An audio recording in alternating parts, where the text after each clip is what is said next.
Ако сакаш да ја спасиш ќерка ти од тешка операција, мора да ни оставиш 30.000 евра во твојот двор. Вака била измамена 86 годишната виничанка, која телефонски била контактирана од лажан доктор од Словенија. Исплашената жена веднаш извадила 30.000 евра од својата банкарска сметка. Откако и ги зеле парите, таа се јавила на низината ќерка и тогаш сватила дека била измамена, пошто случајот го пријавила во полиција.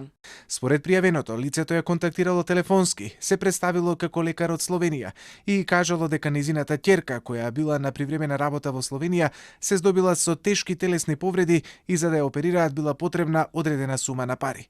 Лажните лекари од почетокот на месецот се збогатиле за над 50.000 евра, јавувајќи се на 3 пензионери од Виница, но и еден од Штип, велејќи им дека нивните блиски имаат потреба од операција за која се потребни илјадници евра.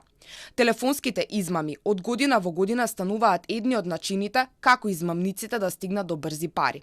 Јавувајќи се на телефон и представувајќи се како лажни лекари, полициски службеници, сопственици на згради или пак посредувачи на странски документи, бараат сериозна парична цифра од жртвите за операции на нивните блиски, ослободување од кривичен прогон за сообраќај на несреќа на нивен близок или можност за изработка на брзи документи за работа во странство.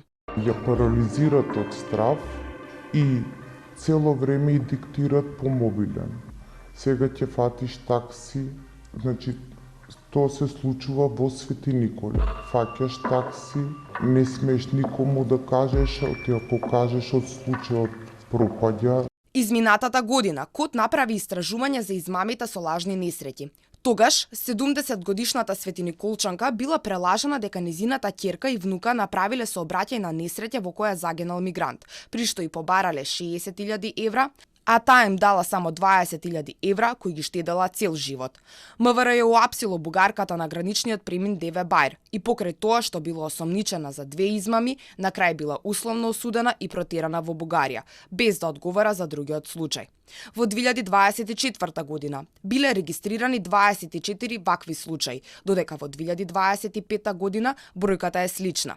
МВР минатата година во ноември спроведе превентивна активност "Внимавај телефонски измами", насочена кон повозрасната група на луѓе, се со цел да бидат информирани за ваквите видови на лажни измами преку телефон.